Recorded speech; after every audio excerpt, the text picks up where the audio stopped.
এই ছবির ঘটনাটা ঘটে 5 আগস্ট। তখন শেখ হাসিনাকে নিয়ে হেলিকপ্টার চলে গেছে। ওয়াকার এসে ঘোষণা করেছেন আমিরে জামাত এসেছেন। তখন শেখ হাসিনাকে মারতে যে দেশবিরোধী চক্র গণভবনে ঢুকে পড়েছে এবং টিভির পর্দায় ফেসবুকের লাইভে আমরা দেখতে পাচ্ছি স্মরণকালের সবচেয়ে বীভৎস ঘটনাগুলো ঘটে চলেছে আমার দেশের মাটিতে। গণভবনে চলছে কুৎসিত লুটপাট, এতই কুৎসিত, এতই অশ্লীল, এতই কুরুচিপূর্ণ যে ঠিক সে মুহূর্তে মনে হচ্ছিল বাকি জীবন আমি আর নিজেকে বাংলাদেশি বলে পরিচয় দিতে পারবো না।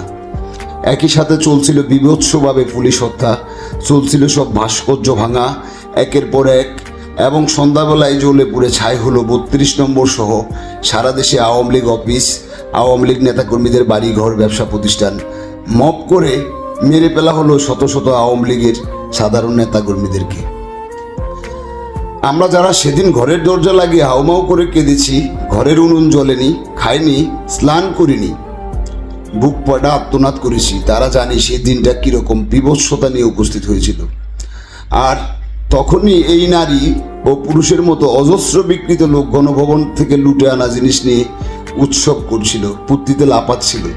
যে কায়সার হামিদ তার স্ত্রী সহ পুরো পরিবার সেদিন চূড়ান্ত নোংরা সেই লুটপাটে অংশ নিয়েছে, ফুর্তি করেছে, তাদের মতো লোকদের আমরা ভুলে যাইনি, যাব না, ভুলে যাওয়া যায় না। তারা ইতিহাসে ডিজিটালি স্থায়ী হয়ে গেছে, তাদের কৃতকর্ম রেকর্ড হয়ে গেছে, তাদের আমাদের মনে রাখতেই হবে। আরও একটা জায়গায় তাদের কৃতকর্ম, তাদের দেশদ্রোহিতার পাপ, লোভের পাপ রেকর্ডেড আছে, সেটা সৃষ্টিকর্তার খাতায়, প্রকৃতির হাতে। প্রকৃতিও তাদের ভুলবে না, মনে রাখবে, এটাই প্রকৃতির নিয়ম। সব তাই ফিরে আসবে হিসাবের খাতা সহ, যে কোনো দিন, যে কোনো মুহূর্তে। সময় বড্ড কঠিন, বড্ড স্বার্থপর, এবং জবাবটাও হয় খুব ভয়ানকভাবে।